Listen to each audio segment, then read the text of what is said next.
സങ്കീർത്തനങ്ങൾ അധ്യായം 44. പരാജിത ജനതയുടെ വിലാപം. ദൈവമേ, പൂർവകാലങ്ങളിൽ ഞങ്ങളുടെ പിതാക്കന്മാർക്കു വേണ്ടി അങ്ങ് ചെയ്ത പ്രവൃത്തികൾ അവർ ഞങ്ങൾക്ക് വിവരിച്ചു തന്നിട്ടുണ്ട്. അത് ഞങ്ങൾ കേട്ടിട്ടുമുണ്ട്.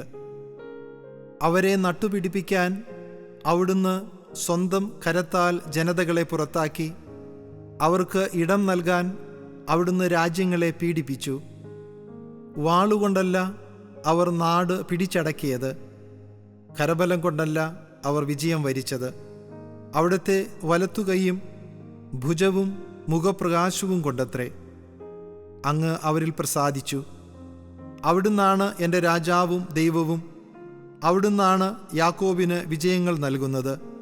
അങ്ങയുടെ സഹായത്താൽ ശത്രുക്കളെ ഞങ്ങൾ തള്ളി വീഴ്ത്തുന്നു. ഞങ്ങളെ ആക്രമിക്കുന്നവരെ ഞങ്ങൾ അങ്ങയുടെ നാമം വിളിച്ച് ചവിട്ടി മെതിക്കുന്നു. വില്ലിലല്ല ഞാൻ ശരണം വെച്ചത്, വാളിന് എന്നെ രക്ഷിക്കാൻ കഴിയുകയുമില്ല. എന്നാൽ അവിടുന്ന് ഞങ്ങളെ ശത്രുക്കളിൽ നിന്ന് രക്ഷിച്ചു. ഞങ്ങളെ വെറുക്കുന്നവരെ സംഭ്രമിപ്പിച്ചു. ഞങ്ങൾ ദൈവത്തിൽ നിരന്തരം അഭിമാനം കൊണ്ടു. അങ്ങയുടെ നാമത്തിന് ഞങ്ങൾ എന്നും നന്ദി പറയും. എന്നിട്ടും അവിടുന്ന് ഞങ്ങളെ തള്ളിക്കളയുകയും അപമാനത്തിൽ ആഴ്ത്തുകയും ചെയ്തു. ഞങ്ങളുടെ സൈന്യങ്ങളോടൊപ്പം വന്നതുമില്ല. ശത്രുവിൻ്റെ മുൻപിൽ തോറ്റോടാൻ അവിടുന്ന് ഞങ്ങൾക്ക് ഇടവരുത്തി. അവർ ഞങ്ങളെ കൊള്ളയടിച്ചു. അവിടുന്ന് ഞങ്ങളെ കൊല്ലാനുള്ള ആടുകളെപ്പോലെയാക്കി. ജനതകളുടെ ഇടയിൽ ഞങ്ങളെ ചിതറിച്ചു. അവിടുന്ന് സ്വന്തം ജനത്തെ തുച്ഛവിലയ്ക്ക് വിറ്റു. അവിടുന്ന് അവർക്ക് വില കൽപ്പിച്ചില്ല.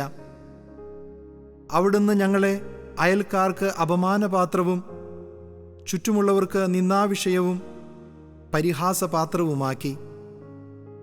അവിടുന്ന് ഞങ്ങളെ ജനതകൾക്കിടയിൽ പഴമൊഴിയാക്കി. രാജ്യങ്ങൾക്കിടയിൽ ഞങ്ങൾ അവഹേളിതരായി. ദിവസം മുഴുവൻ എൻ്റെ അപമാനം എൻ്റെ മുൻപിലുണ്ട്. ലജ്ജ എൻ്റെ മുഖത്തെ ആവരണം ചെയ്യുന്നു. നിന്ദകരുടെയും ദൂഷകരുടെയും വാക്കുകൾ കൊണ്ടും ശത്രുവിൻ്റെയും പ്രതികാരേച്ഛുവിൻ്റെയും ദർശനം കൊണ്ടും തന്നെ. ഞങ്ങൾ അങ്ങയെ മറന്നില്ല, അങ്ങയുടെ ഉടമ്പടിയോട് അവിശ്വസ്തത കാണിച്ചില്ല. എന്നിട്ടും ഇത് ഞങ്ങൾക്ക് സംഭവിച്ചു. ഞങ്ങളുടെ ഹൃദയം പിന്തിരിയുകയോ ഞങ്ങളുടെ കാലടികൾ അങ്ങയുടെ വഴി വിട്ടുമാറുകയോ ചെയ്തില്ല. എന്നിട്ടും അവിടുന്ന് ഞങ്ങളെ കുറുനരികളുടെ സങ്കേതത്തിൽ ചിതറിക്കുകയും കൂരിരുട്ടുകൊണ്ട് ഞങ്ങളെ മൂടുകയും ചെയ്തു. ഞങ്ങൾ ഞങ്ങളുടെ ദൈവത്തിൻ്റെ നാമത്തെ മറക്കുകയോ അന്യദേവൻ്റെ മുൻപിൽ കൈകൾ വിരിച്ചു നിൽക്കുകയോ ചെയ്തിരുന്നെങ്കിൽ അത് ദൈവത്തിൻ്റെ കണ്ണിൽപ്പെടാതിരിക്കുമോ? ഹൃദയരഹസ്യങ്ങൾ അവിടുത്തേക്ക് അറിയാമല്ലോ. ഞങ്ങൾ അങ്ങയെ പ്രതി എല്ലായ്പ്പോഴും വധിക്കപ്പെടുന്നു. അറുക്കാനുള്ള ആടുകളായി ഞങ്ങൾ കരുതപ്പെടുന്നു. കർത്താവേ, ഉണർന്നെഴുന്നേൽക്കണമേ. അവിടുന്ന് ഉറങ്ങുന്നതെന്ത്?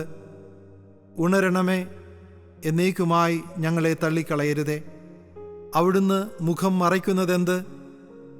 ഞങ്ങൾ ഏൽക്കുന്ന പീഡനങ്ങളും മർദ്ദനങ്ങളും അവിടുന്ന് മറക്കുന്നതെന്ത്? ഞങ്ങൾ പൂഴിയോളം താണിരിക്കുന്നു. ഞങ്ങളുടെ ശരീരം നിലം പറ്റിയിരിക്കുന്നു.